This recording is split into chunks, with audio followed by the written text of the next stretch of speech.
حضرت امام حسین کی زندگی سے ہم روشنی لے کر کے اپنی زندگیوں میں ڈال سکتے ہیں۔ رضائے الہی کا حصول یہ امام کا مطمع نظر تھا، اور اس کے لیے ان کی زندگی کی ایک ایک ساتھ گزرتی ہے۔ اللہ کی رضا کے لیے، اس کی قربت کے لیے اپنی جان قربان کر دینا اور اپنا سب کچھ لٹا دینا، یہ بندگی کی معراج ہے۔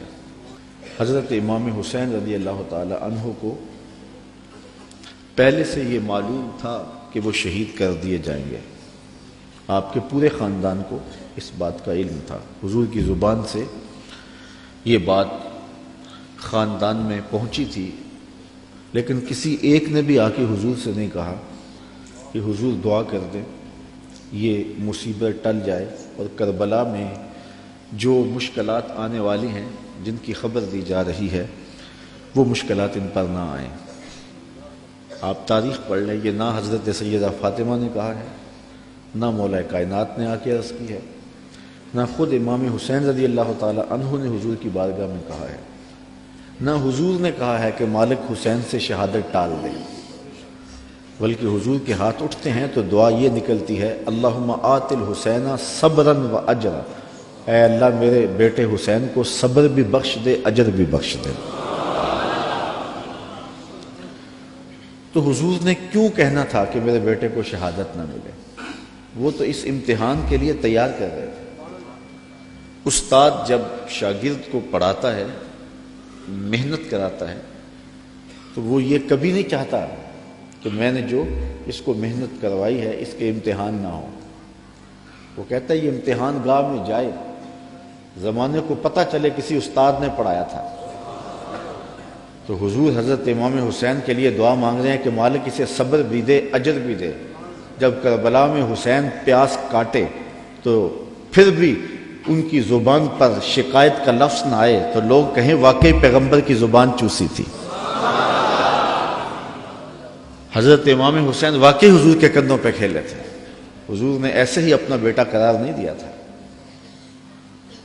اور یہ صبر کا امتحان تھا جو حضرت امام حسین رضی اللہ تعالیٰ عنہ نے دیا، ورنہ اگر یہ چاہتے تو فرات چھلک کے آپ کے قدموں میں آ کے سلامی نہ کرتے۔ یہ تو حوض کوثر کے وارث کے نواسے ہیں، ایڑیاں رگڑتے تو چشمے نہ پھوٹتے۔ یہ تو رب کی تقدیر کو مانے بیٹھے تھے، یہ تو اس امتحان میں کامیابی کے لیے دعا گو تھے کہ مالک ہمیں استقامت نصیب کرو۔ امام زہری کہتے ہیں کہ جب مروان کے زمانے میں حضرت امام زین العابدین کو دوبارہ گرفتار کیا گیا اور بیڑیاں پہنائی گئی، سب سے زیادہ دکھ حضرت امام زین العابدین نے دیکھے، کھلی آنکھوں سے یہ منظر کربلا کا سارا انہوں نے دیکھا ہے۔ کہتے ہیں واقعہ کربلا کے بعد امام زین العابدین کبھی بھی ہنسے نہیں تھے اور کبھی ٹھنڈا پانی بھی نہیں پیا تھا۔ شاید پانی پینے لگتے ہوں گے تو سکینہ کی پیاس یاد آتی ہوگی۔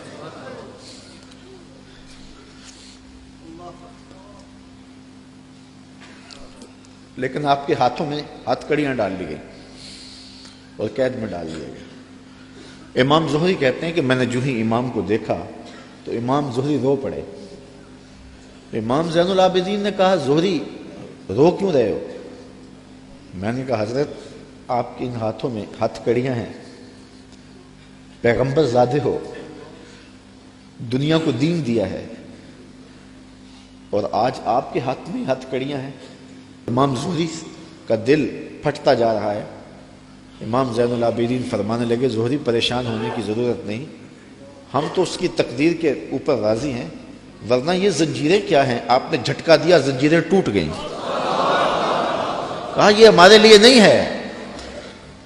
تو یہ کربلا کی مشکلیں ٹل جاتی اگر حضرت امام چاہتے، لیکن انہوں نے تو مشکل کو سہ کے اور قربانیاں دے کے عظیمت کی داستان رقم کرنی تھی، اور وہ زمانے نے دیکھا۔ تو حضرت امام حسین رضی اللہ تعالی عنہ کی سیرت سے یہ چیز سیکھی جا سکتی ہے کہ ہم اپنے آپ کو قربانی کے لیے تیار کریں۔ اور اپنے فکر کی، اپنی سوچ کی پرورش اس طرح کریں کہ کبھی مشکل وقت میں کھڑا ہونے کا مرحلہ آ پہنچے تو پھر ہمارے قدم ڈگمگائے نہ، پھر ہمارے پاؤں میں لرزش نہ آ جائے، ہمارے زوردار نعرے اور ہمارے پرجوش خطاب، ہماری خطابت کے تن تنے اور ہمارے فلسفے وہاں دم نہ توڑ جائیں جہاں کھڑے ہونے کا وقت تھا۔ یہ ناداں سجدے میں گر گئے جب وقت قیام آیا۔ تو ہم نے اپنی پرورش حضرت امام حسین رضی اللہ تعالی عنہ کی اس فکر کی روشنی میں کرنی ہے، تاکہ اگر کوئی ایسا وقت آن پہنچے تو پھر ہمارے قدم اکھڑنے نہ پائیں۔